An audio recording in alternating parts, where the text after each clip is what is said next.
Er der noget, jeg har lært i mit liv, så er det, at man skal tale pænt. Både om en selv og om andre. Det nytter ikke noget at gå og bruge tid på at tale dårligt. Hverken om dig selv eller om andre. Fordi der sker det, at du får en negativ følelse indeni, som bliver forankret i dig. Og den kommer aldrig nogensinde til at gøre andet, end at gøre noget dårligt for dig. Så uanset hvordan folk behandler dig, uanset hvordan du ledes, tal pænt om det. Gå væk fra det i stedet for. Lad være med at forholde dig til det. På den måde, så slipper du af med de værste negative følelser. Det er virkelig for mig, og jeg er sikker på, at det også kan virke for dig. Og ellers så vil jeg håbe, du måske vil følge min rejse mod et bedre liv.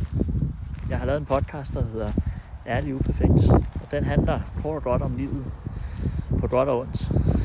I mit tilfælde mest på ondt i de første lange stykke tid.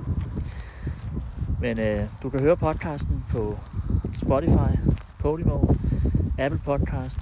Du kan også følge mig på YouTube, og du kan også følge mig både på Instagram og TikTok. Ellers så har jeg bare tilbage hos dig en fantastisk weekend. Prøv lige at se vejret. Hold kæft, hvor er det fantastisk. Kærlighed til alle sammen.